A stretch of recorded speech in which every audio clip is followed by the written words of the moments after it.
Alhamdulillahirrabbilalamin. Bismillahirrahmanirrahim. Assalamualaikum warahmatullahi wabarakatuh. Salam budaya, salam rahayu, salam kebajikan. Swastiastu. Mohon izin untuk para guru-guru, para mursyid di luar sana, para saudara-saudara di luar sana yang diperjalankan di ilmu dinut tauhid, untuk meridhoi saya selalu menyampaikan ilmu atau pengetahuan dinut-dinut tauhid, ilmu tasawuf, ilmu sufi, atau ilmu hakikat, yang mana ketika nanti kita sudah mulai mendalami, sudah mulai menyelami, kita akan bisa mendapatkan yang namanya ketenangan sejati, kebenaran sejati, dan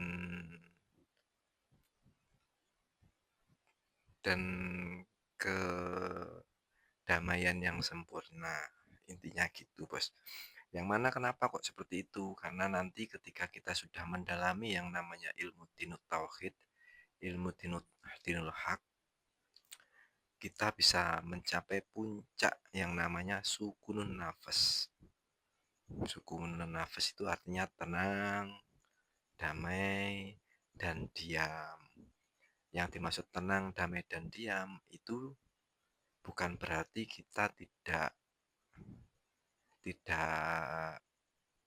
bermasyarakat, kita tidak eh, kumpul sama teman-teman, tidak. Jadi kita tetap kumpul masyarakat, kita tetap butuh dunia, kita tetap membutuhkan materi, tapi setiap apa yang kita lakukan atau perjalanan kita itu penuh dengan nilai-nilai tauhid.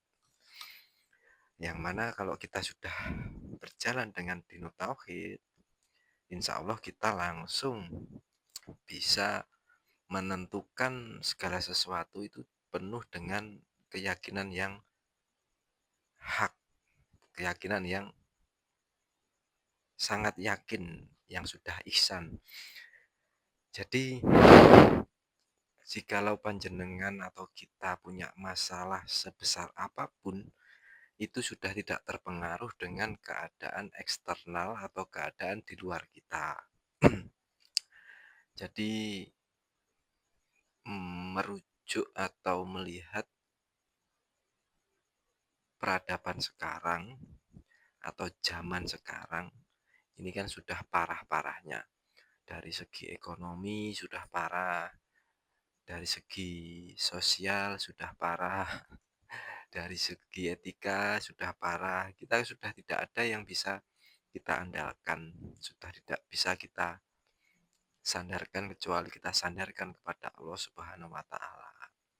Yang mana kita memang sudah dibekali sebelum-sebelumnya kan sudah kita dibekali sama guru-guru atau udah dibekali sama ilmu pengetahuan di agama masing-masing. Kalau khususnya di Islam, kita kan sudah dibekali yang namanya ilmu syariat, ilmu thariqah, ilmu hakikat, dan ilmu ma'rifat.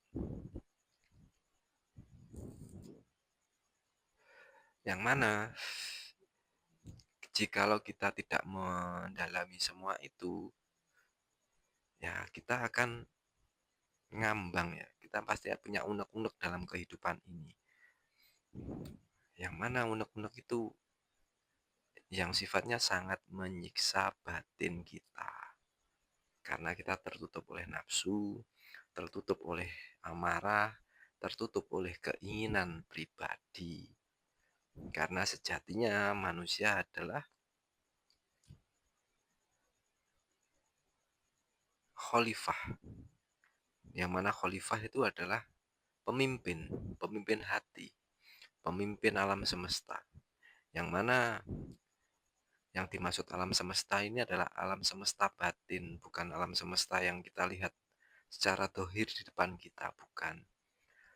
Yang mana ketika kita memang sudah ditempatkan di zaman sekarang, kita tidak akan mungkin bisa yang namanya melihat keberlimpahan atau tidak bisa terhindari dari konsumtif yang menyolok mata kita. Bahasa kerennya ya flexing ya Mas ya. Kita melihat flexing-flexing di luar sana wujudnya apa saja pasti kita tahu dan kita melihatnya. Dan pasti kita akan mempunyai cita-cita seperti mereka. Ya, di situ kita akan mendalami dan mengaji atau mengkoreksi diri kita ya. Apakah kita memang ditakdirkan seperti itu? Saya katakan ya, secara nafsu iya, nafsu akan menakdirkan Anda seperti itu. Tapi secara dinul hak, secara mood, secara sudut pandang holik, kita adalah boneka, kita adalah robot, kita tidak bisa apa-apa, kita hanya wayang, yang mana dalangnya pengatur, pengontrol hak penuh adalah Tuhan yang Maha Esa. Jadi, ketika Anda ingin mendapatkan solusi dari segala masalah, ya kita harus merujuknya kepada Tuhan yang Maha Esa. Lewat apa? Ya lewat ilmu dinul haq, ilmu ilmu dinul tauhid, yang mana ilmu dinul haq, dinul tauhid itu memang yang dibahas sudah batin, sudah rasa, sudah kolbu, sudah internal. Jadi ketika ada sesuatu apapun di eksternal kita, di luar kita, kita tidak punya atau tidak terpengaruh dengan hal-hal itu. Kita tidak punya keinginan yang di luar diri kita itu akan terpengaruh pada kita. Makanya di situ akan terjadi yang namanya kita alami ketenangan, kedamaian, terus kesejahteraan yang sempurna karena kita punya keterikatan langsung dengan Sang Maha Kuasa. Yang namanya itu kita harus belajar banyak tentang dikir nafi isbat. Dikir yang memfanakan diri. Dan perlu saya garis bawahi, yang dimaksud ilmu toriko, hakikat, ma'rifat itu kita ringkas, kita rangkum dengan yang namanya ilmu adalah ilmu tauhid, ilmu dinul haq, dinul tauhid itu. Makanya saya langsung membahasnya di ilmu dinul haq itu tadi. Dan lagi saya garis bawahi, insya Allah ya sekarang itu memang sudah dibuka lebar, diperjelas, digampangkan, digamblangkan apa yang namanya ilmu dinul tauhid itu sejelas mungkin, segamblang mungkin. Yang mana kalau kita bisa dikehendaki oleh Allah untuk menyelami itu, mendalami itu, kita bisa memilih atau kita bisa mendalaminya dengan jalur wasilah, yang mana jalur itu memang akal pikiran kita masih kita pakai, akal pikiran kita masih kita gunakan. Walaupun nanti ujungnya juga bisa lewat ilmu majedubun. Ilmu majedubun itu adalah ilmu yang kita sudah majedub, yang mana akal kita sudah dicabut, hati kita juga dicabut. Maksudnya yang dicabut itu akal kita dicabut kecuali Allah. Segala sesuatu kalau masih berhubungan selain Allah itu akan dibuat nafsu untuk melalaikan Allah. Jadi kalau jalur majedubun kita dihilangkan memang akalnya, dihilangkan hatinya selain Allah. Itu nanti kita akan bisa bermakrifat, bisa menjadi kekasih Allah yang mana kita akan ditempatkan di iman yang ihsan, keyakinan penuh semua yang kita lakukan ini memang kehendak Allah Subhanahu wa taala. Jadi jalurnya jalur dua itu ya tadi ya, kita memang mempelajarinya kalau kita mungkin sudah dibekali lama atau punya wadah yang besar, kita bisa memilih jalur wasilah yang memang rata-rata memang jalur wasilah semuanya. Tapi nanti memang kita ditempatkan di jalur majedub sama Allah, yaitu memang hak prerogatifnya Allah, ya nggak masalah, ya memang alhamdulillah kita dimajedubkan. Kalau diwasilahkan, ya tidak masalah. Itu udah hak prerogatif Allah, kita tidak bisa memilih. Enak mana? Ya semuanya enak. Walau sudah jadi kekasih Allah itu semuanya enak. Tidak ada yang tidak enak. Makanya itu nanti namanya sukunun nafas. Sudah tidak ada pengaruh lagi di luar sana yang mempengaruhi internal kita. Dan perlu lagi saya garis bawahi, ilmu tasawuf, ilmu tauhid ini bukan berarti kita bertasawuf itu meninggalkan keduniawian. Tidak, bukan berarti kita itu bertauhid, kita meninggalkan materi, meninggalkan makan, minum. Bukan, yang dimaksud tauhid, tasawuf itu bukan seperti itu. Yang jalur wasilah. Kita ya terus torabul ilmi.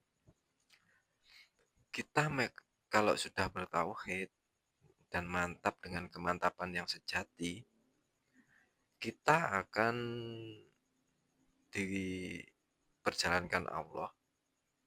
Itu memang hak dan itu memang sudah ketentuan Allah yang harus kita jalani setulus hati. Jadi mau kita jalur majedubun atau jalur wasilah kita ditempatkan di jalur kemiskinan atau di jalur memang tidak punya apa-apa, ya seneng. Di jalur kekayaan ya seneng. Dan saya yakin kedua-duanya akan penuh dengan kepertanggungjawaban, penuh dengan tanggung jawab. Nah gitu aja ya. Tapi bukan berarti kita tidak makan, tidak minum, tidak. Karena kita masih hidup, kita menjadi khalifah, kita menjadi pemimpin hati. Allah akan menempatkan kita di mana, Allah menempatkan kita seperti apa, diperjalankan seperti apa, ya lillahi ta'ala. Penuh dengan keyakinan, ketenangan, kesenangan hati di dunia. Dunia penuh dengan surga. Bukan berarti meninggalkan materi, kita tidak kerja, tidak. Kita tetap bekerja, kita tetap mencari uang, kita tetap cari nafkah. Yang menjadi salah paham itu di situ.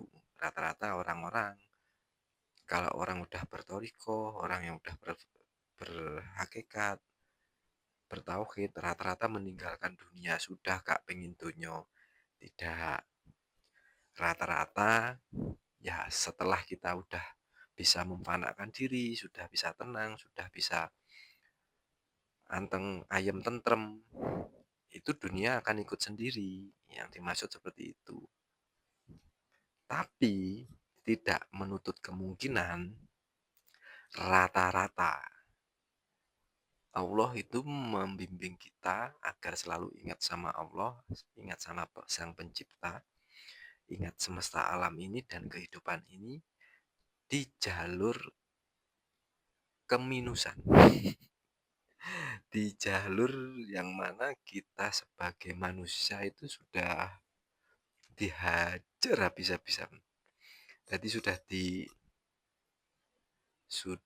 diminuskan, sudah dihabiskan semuanya. Ketika kita bersandar kepada orang tua sudah tidak bisa. Bersandar pada istri tidak bisa, kepada anak tidak bisa, kepada teman tidak bisa, kepada harta benda tidak bisa, kepada perbankan tidak bisa, kepada materi kendaraan, materi rumah, materi sertifikat apapun. Semua sudah tidak bisa membantu kita, sudah mentok, mungkin sudah habis. Akhirnya apa? Kita hanya kembali pada Allah Subhanahu wa taala. Diminuskan dulu kadang-kadang seperti itu. Akhirnya kita sadar ternyata selama ini kita salah memandang atau menggantungkan diri kita kepada selain Allah. Menggantungkan kita kepada makanan, menggantungkan kita kepada materi. Nah, di situ akhirnya kita dibukakan mata hati kita, ternyata kita itu harus dan wajib hanya menyembah Allah Subhanahu wa Ta'ala secara gamblang. Siapa Tuhan kita, siapa yang kita sembah, siapa yang kita puji dan puja. Yang dimana itu nanti ada levelnya, ada tingkatannya. La ilaha illallah, la ilaha illahua, la ilaha illa anta, la ilaha illa ana. Di situ kita jalur wasilahnya kita harus mempunyai materi, mempunyai metode pembelajaran secara akademis yang bisa kita cerna dengan baik, sehingga kita bisa paham, oh ternyata selama ini saya menyembah Allah di level apa, di level la ilaha illallah secara identitas, la ilaha illallah secara secara identitas, dan identitasnya belum begitu gamblang karena masih jauh di sana, karena masih tidak tahu wujudnya seperti apa, dan masih ada terganjal di dalam diri kita, walaupun tingkatannya lebih bagus daripada la ilaha illallah karena sudah menafikan selain identitas, juga semuanya sudah menganut yang namanya teori teologi monoteis. Teologinya sudah tidak ada Tuhan selain Allah. Nanti naik lagi di tingkatan yang namanya la ilaha illa anta, sudah di depan kita.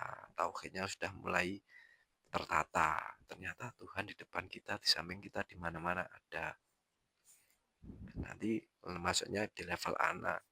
Kalau ana sudah dinafikan isbat, nah itu udah nanti kadang itu udah ujian datang